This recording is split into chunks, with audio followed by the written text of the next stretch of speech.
24절에서 30절의 말씀을 통해 섬기는 자의 삶이라는 제목으로 함께 은혜를 나누고자 합니다. 누가는 22장에 들어오면서 어떤 이야기를 하고 있냐면 12의 제자 중 가룟 유다가 예수님을 넘겨줄 그런 일들을 이야기합니다. 그리하여 대제사장들과 성전 경비대장들과 이 이야기를 논의하죠. 이러한 가운데 유월절을 준비하는 그 예수님께서는 베드로와 요한을 보내어 다락방을 보여줄 사람을 찾으라, 거기에서 그 유월절을 준비하라고 합니다. 예수님께서는 때가 이르러서 다락방에서 성찬 예식을 제정하십니다. 또한 예수님께서는 자신을 파는 자가 있다고 말씀하고 있고, 그 사람이 항상 손이 함께 항상 손 위에 상 위에 있다라고 말씀합니다. 지금 이렇듯 예수님께서는 이 유월절의 제정과 12 제자 중에 가룟 유다가 팔 것을 얘기하면서 무엇을 강조하고 있습니까? 예수님께서 계속해서 십자가를 향하여 나아가고 있음을 밝혀주고 계십니다. 이 죽음은 어떠한 죽음인가? 하나님의 계획 속에 있는 죽음이다. 그리고 새 언약을 다시 세우기 위한 죽음이다. 그리고 예수님의 이 죽음은 누구의 뜻 가운데 있는가? 하나님의 뜻 가운데 있고 하나님의 작전 가운데 있다라고 하는 사실을 계속해서 누가는 밝혀주고 있고 드러내고 있습니다. 이렇듯 예수님께서는 하나님의 뜻을 따라 그 뜻을 이루기 위해 십자가의 길을 나아가고 있습니다. 그럼 이러한 상황 가운데 제자들은 어떻게 해야 할까요? 지금까지 예수님을 따랐던 제자들 역시 그 길을 걸어가야 하는 것은 마땅하지 않을까라고 생각합니다. 그러함에도 불구하고 그 길을 걸어가야 함에도 그 길을 깨닫지 못하는 그 제자들의 모습을 보게 됩니다.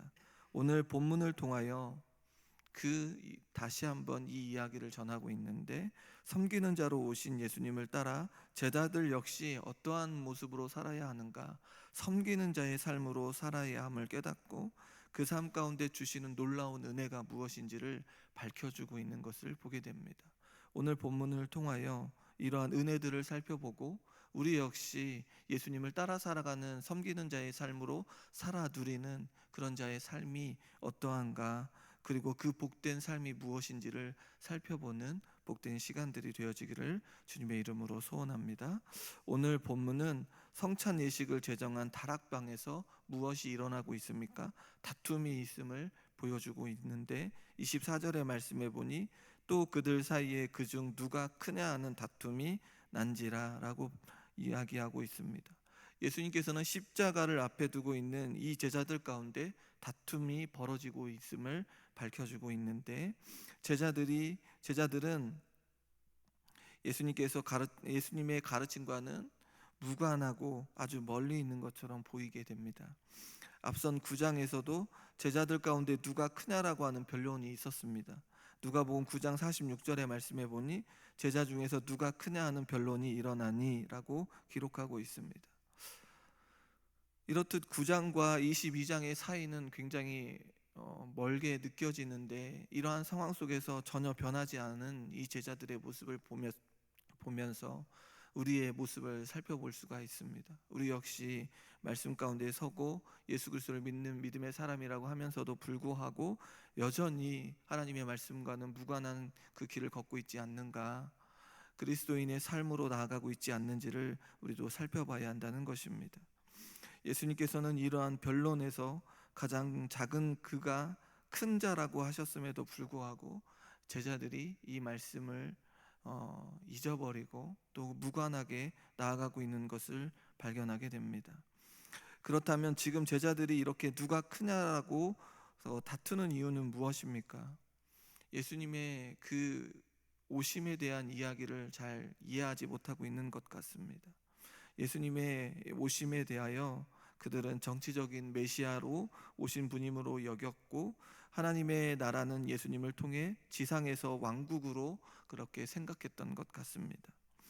그리하여 그 나라에서 자신들의 위치가 어떻게 될 것인지를 따졌던 것 같고, 서로 가장 높은 자리에 앉으려고 했습니다. 자신들의 지위를 놓고 다투었던 것이죠. 예수님께서 그토록 말씀하셨던 그리스도의 십자가의 고난과 부활과는 무관하게 권력을 소유하고 지상에서의 삶으로 만족하려고 했던 제자들의 모습을 보게 됩니다. 이러한 다툼을 벌이고 있는 제자들에게 예수님께서는 어떻게 말씀하고 있냐면 이방인의 삶의 방식을 가지고 말씀하고 있는데 25절의 말씀에 보니 이방인의 임금들은 그들을 주관하며 그 집권자들은 은인이라 칭함을 받으나 라고 말하고 있습니다. 하나님을 모르는 이방 임금들은 백성들을 주관한다고 말씀합니다. 또한 은인이라고 하는 이 표현은 당시에 황제가 사용하는 단어로 엄청난 폭군들이었지만 스스로 은혜를 베푸는 선한 임금이라고 부르게 했다라는 것입니다. 자신들이 폭군이었는데 선한 사람이라고, 선한 왕이라고 부르게 했다라고 말하고 있습니다. 제자들은 은인이라고 하는 단어를 통해 세상에서 은인이라고 칭함을 받은 자들, 즉 스스로 교만하여 자신을 높이려고 하는 이방 군주들이 자신들의 의도와는 달리 백성들로부터 위대한 사람으로 인정받지 못함을 알게 해주고 있습니다. 그렇다면 예수님께서는 제자들에게 무엇을 말씀하고 있는 것입니까? 예수님을 믿는 자들은 세상의 기준이 아닌 세상의 기준으로 살아가는 자들이 아님을 말해주고 있습니다. 26절의 말씀에 보니 너희는 그렇지 않을지니 라고 말하고 있습니다. 너희 중에 큰 자는 젊은 자와 같고 다스리는 자는 섬기는 자와 같을지니라 라고 말하고 있습니다. 이방의 임금들처럼 폭군으로 여기며 선한 임금이라고 속이며 살아가는 그런 인생들이 아니라 큰 자는 젊은 자와 같고 다스리는 자는 섬기는 자와 같다라고 말하며 자신을 믿는 자들의 예수님께서는 자신을 믿는 자들의 모습은 세상 사람들과 달라야 한다고 말씀하고 있습니다. 큰 자는 젊은 자와 같아야 합니다. 교회 안에 큰 자, 즉 나이가 많을 뿐만 아니라 모든 면에서 지도적 위치에 있는 사람들은 권위나 교만 대신에 어디에 위치해 있어야 하는가? 젊은이의 위치에 있어야 한다고 말하고 있습니다. 고대의 어른은 젊은이들에게 대우를 받았습니다. 젊은이들은 어른 앞에서 낮은 자세를 갖습니다. 다스리는 자는 지도하는 사람들인데 섬기는 자, 종과 같아야 한다고 말해주고 있습니다. 예수님께서는 섬기는 자는 앞선 큰 자와는 달리 새로운 하나님의 나라의 그런 서열의 공식임을 밝혀주고 있습니다. 섬기는 자, 예수님께서는 섬기는 자의 삶으로 나아가야 한다고 가르쳐주고 있는 것입니다. 성도님 여러분, 하나님의 나라는 세상의 나라와 같지가 않습니다. 크고 힘 있는 자가 작고 힘없는 자 위에 있는 것이 아니라 크고 힘없는 자를 섬기는 섬김과 사랑과 봉사의 공동체가 바로 하나님의 나라라는 사실입니다. 그리하여 우리는 이렇게 자신을 낮춰 다른 사람을 섬기는 자가 되어야 한다는 것입니다. 계속해서 예수님은 제자들에게 섬기는 자로 너희들과 함께 있음을 말해주고 있습니다. 예수님께서는 손님과 시중 드는 종을 대비하면서 세상의 가치관과 반대되는 새로운 성도들의 모습을 제시합니다. 세상의 가치는 대접받는 자가 크다고 말하지만 구원받은 성도들로 이루어진 하나님의 나라는 그렇지 않다라는 것입니다. 세상에서는 식탁에서 섬김을 받는 사람이 크지만 예수님께서는 직접 제자들의 발을 씻겨주지 않으셨습니까? 손님을 시중 드는 일은 가장 비천한 종이 하는 일이었습니다. 예수님께서는 지극히 비천한 자들의 섬김을 직접 하셨다는 사실입니다. 예수님께서 이 땅에 오셔서 하셨던 일이 무엇입니까? 종으로서 오셔서 많은 사람들을 섬기며 나아갔던 것 아닙니까? 우리는 예수 그리스도를 따르는 제자의 제자들이라고 말합니다. 입술로는 제자들이라고 말하면서 종으로 섬기는 일을 감당하고 있는지를 살펴봐야 한다는 것입니다. 제자들 역시 지금 예수님께서 보여주신 그 종의 모습을 하고 있지 않음을 제자들에게 지금 가르쳐주고 있는 것입니다. 예수님께서는 제자들에게 모든 시험 중에 항상 자신과 함께 한 자들이라고 말씀합니다.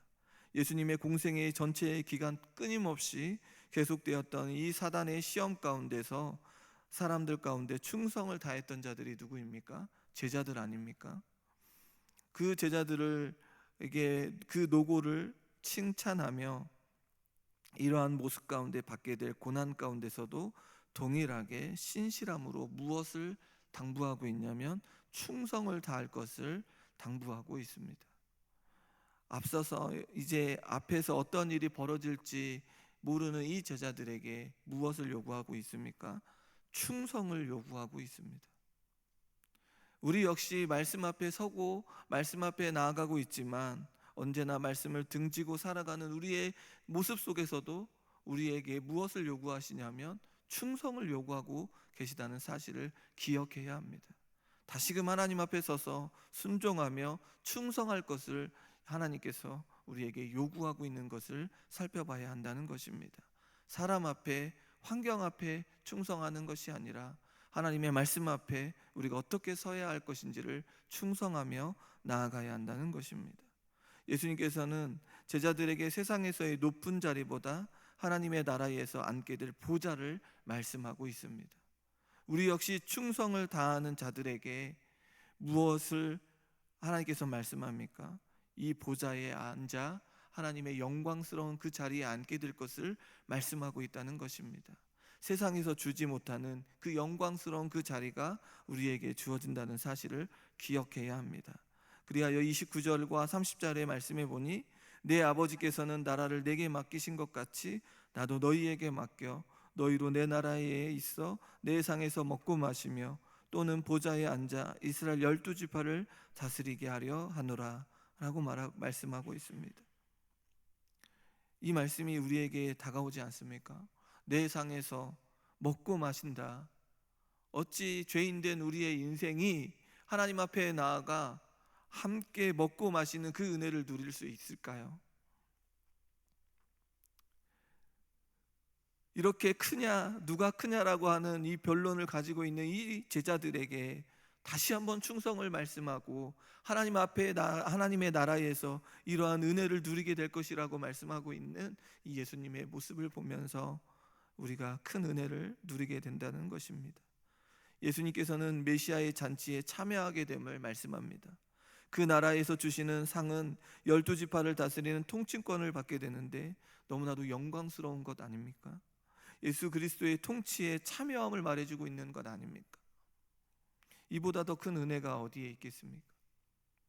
성도님 여러분, 제자들의 누가 크냐라고 하는 이 다툼의 시작으로 예수님께서는 무엇을 가르쳐주고 계십니까? 섬김의 도를 가르치심으로 천국에서 큰 자에 대한 교훈을 주고 계십니다. 섬기는 자가 천국에서 받게 될 상급에 대해서 말씀해 주십니다. 예수님께서는 섬기는 자로 오셨음을 우리에게 말씀해 주시고 우리가 알고 있습니다. 마가복음 10장 45절의 말씀해 보니 인자가 온 것은 섬김을 받으려 함이 아니라 도리어 섬기려 하고 자기 목숨을 많은 사람의 대속물로 주려 하려 함이라고 말씀합니다. 진정으로 위대하고 큰 사람은 예수님처럼 섬기는 자로 사는 것입니다. 제자들이 바라던 세상에서의 출세의 자리가 예수님이 원하시는 자리가 아니라는 사실을 알게 됩니다. 하나님이 주시는 상은 천국 잔치에 참여하고 12지파를 다스리는 통치권을 받게 되는 영광스러운 상임을 기억해야 합니다. 성도님 여러분, 복음을 위하여 수고하는 자들을 위해 하나님께서는 무엇을 베풀어 주십니까? 하늘 잔치를 준비하고 계십니다. 그곳에서 주님과 함께 식탁의 교제를 하며 미리 예비해 두신 하나님의 통치에 참여하는 상이 우리에게 기다려져 있다는 것입니다. 우리를 기다리고 있다는 것입니다. 그러기에 누가 크냐라고 하는 그 생각을 버리고 높은 자리에 앉겠다라고 하는 생각을 버려야 한다는 것입니다. 이 세상의 축복의 시선을 빼앗기기보다는 하나님이 마련해 주시는 영원한 상을 바라보며 살아가는 참된 제자의 삶을 살아가야 한다는 것입니다. 오늘 이 새벽 다시 한번 우리가 어떠한 인생으로 살아가야 하는가? 섬기는 자로 하나님이 마련해 주시는 그 영원한 상을 바라보며 살아가길 결단하는 그런 복된 시간이 되기를 주님의 이름으로 축원합니다.